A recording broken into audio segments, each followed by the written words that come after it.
আজকের এই বিশেষ বিশ্লেষণে আপনাদের সবাইকে স্বাগত জানাচ্ছি। আজ আমরা খুব চমৎকার আর গভীর অর্থপূর্ণ একটি প্রাচীন রূপকথার গভীরে ডুব দেব। গল্পটার নাম যুদ্ধঘোড়া ও কলওয়ালা বা the war horse and the mill. উপর থেকে দেখলে মনে হতে পারে, আরে এ তো শুধু একটা সাধারণ প্রাণীর গল্প, কিন্তু একটু ভেতরে গেলেই বুঝবেন এর পরতে পরতে লুকিয়ে আছে বার্ধক্য, হারানো গৌরব আর ভাগ্যের নির্মম বাস্তবতা মেনে নেওয়ার মতো জীবনের চরম কিছু সত্যি। শত শত বছর ধরে এই গল্পটা মানুষকে জীবনের একটা রূঢ় আয়নার সামনে দাঁড় করিয়েছে। তো চলুন আর দেরি না করে ধাপে ধাপে এই গল্পের মূল নির্যাসটুকু বের করে আনি আর দেখি কিভাবে একটা ঘোড়ার জীবনের ট্র্যাজেডি আমাদের নিজেদের জীবনের সাথে মিলে যায়। শুরুতেই চলুন এই গভীর আর চিন্তাদায়ক উক্তিটার দিকে তাকাই। ভাগ্যের উত্থান পতন সকল জীবেরই সাধারণ নিয়তি। সত্যি বলতে কি, এই একটা বাক্যই হলো আমাদের আজকের পুরো আখ্যানের চূড়ান্ত দার্শনিক শিক্ষা। জীবনের এই যে উত্থান আর পতন, এটা কিন্তু কোনো বিচ্ছিন্ন ঘটনা নয়, বরং এটা পৃথিবীর প্রতিটি জীবের জন্যই একটা সাধারণ আর অনিবার্য নিয়তি। এটাই গল্পটার মূল ভিত্তি। যখন আমরা একদম সাফল্যের চূড়ায় থাকি, তখন পতনকে রীতিমতো অসম্ভব মনে হয়, তাই না?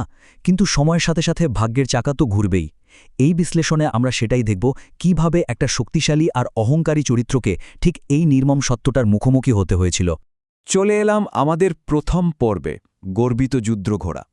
এই রূপকথার শুরুতেই আমাদের গল্পের প্রধান চরিত্রের সেই অবিস্মরণীয় অতীতের সাথে পরিচয় ঘটে। এই টাইমলাইনটা একটু লক্ষ্য করুন। জীবনের নির্মম কিন্তু একদম নিখাত একটা সত্যি চিত্র ফুটে উঠেছে এখানে। প্রথমে আমরা দেখি তার যৌবনের দিনগুলো, যেগুলো কেটেছে যুদ্ধক্ষেত্রের উন্মাদনায়, যেখানে সে ছিল আক্ষরিক অর্থেই অপরিহার্য। এরপর আসে দ্বিতীয় ধাপ, বার্ধক্য আর শারীরিক দুর্বলতা। এটা এমন এক পর্যায়ে যাকে কেউই এড়াতে পারে না। আর সবশেষে আসে তৃতীয় ধাপ, শস্য পেশার কল। মানে যৌবনের সেই প্রবল শক্তি যখন ফিকে হয়ে আসে, তখন জীবনে নেমে আসে এক সম্পূর্ণ নতুন আর কঠোর বাস্তবতা। এই ধাপগুলো যে শুধু একটা ঘোড়ার জীবন তা কিন্তু নয়, বরং যে কোনো প্রাণীর অস্তিত্বের অনিবার্য পরিণতিটাকে এটা খুব সুন্দর করে বুঝিয়ে দেয়। পর্ব ২, ভাগ্যের এক তিক্ত পরিবর্তন।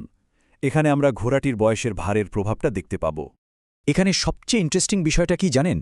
মূল উৎস থেকে আমরা জানতে পারি যে ঘোড়াটিকে কিন্তু যুদ্ধে কোনো ব্যর্থতার কারণে সরানো হয়নি।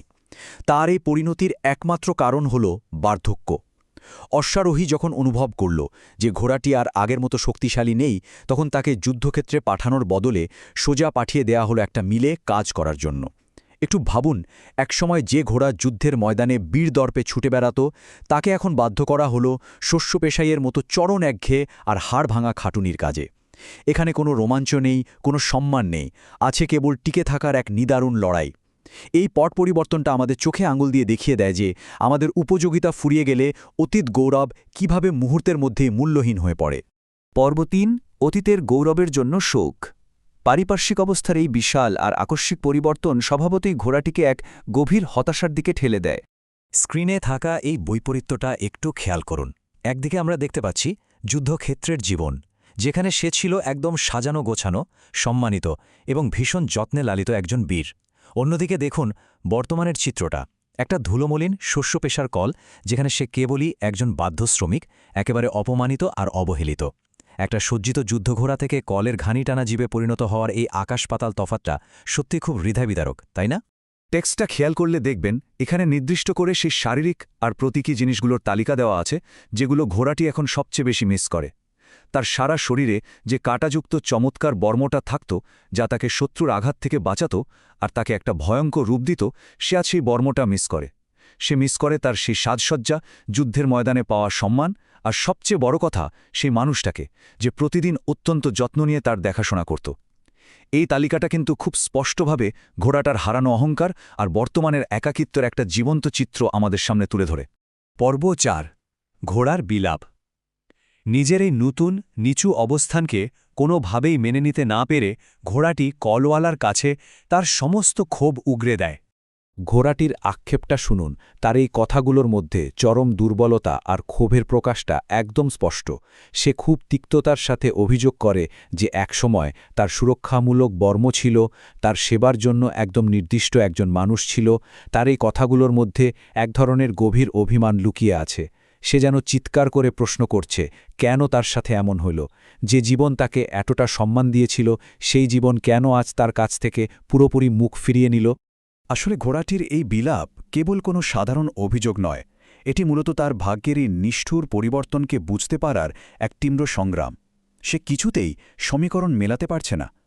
জীবনের এতগুলো বছর একটা সম্মানজনক সামরিক জীবন কাটানোর পর কেন তাকে শস্য পেশায়ের মতো একটা কাজকে বেছে নিতে বাধ্য করা হলো? তার এই বিভ্রান্তি আমাদের একটা বড় শিক্ষা দেয়। অতীতকে শক্ত করে আঁকড়ে ধরে রাখলে বর্তমানটা ঠিক কতটা অসহনীয় হয়ে উঠতে পারে। চলে এলাম পঞ্চম এবং শেষ পর্বে, কলওয়ালার নির্বিকার প্রজ্ঞা। এই রূপকথার চূড়ান্ত মুহূর্তটা কিন্তু কোনো অ্যাকশন দিয়ে আসে না, বরং আসে কলওয়ালার একটা অত্যন্ত ধৈর্যশীল আর বাস্তবাদী উত্তরের মাধ্যমে। মিলার বা কলওয়ালা ঘোড়াটিকে এই অসামান্য উপদেশটি দেয়। সে ঘোড়াটিকে পুরনো স্মৃতি আঁকড়ে ধরে রাখতে বারণ করে। কারণটা খুব সোজা, অতীত নিয়ে পড়ে থাকলে বর্তমানের কষ্ট কেবল বাড়বেই। মিলারের এই কথাগুলো শুনতে খুব সাধারণ মনে হলেও এর গভীরতা অনেক। সে একদম স্পষ্ট করে দেয় যে বর্তমান বাস্তবতাকে অস্বীকার করার কোনো উপায় নেই, বরং তাকে সহজভাবে গ্রহণ করে নেওয়াই হল মানসিক প্রশান্তির একমাত্র পথ। আচ্ছা, চলুন এই সাধারণ নিয়তি বা কমন ডেস্টিনির বিষয়টা নিয়ে আরেকটু গভীরে আলোচনা করি। এই ধারণাটা কিন্তু খুব চমৎকারভাবে ঘোড়াটির ব্যক্তিগত ট্র্যাজেডি থেকে আমাদের মনোযোগটা সরিয়ে জীবনের এক সর্বজনীন সত্যের দিকে নিয়ে যায়।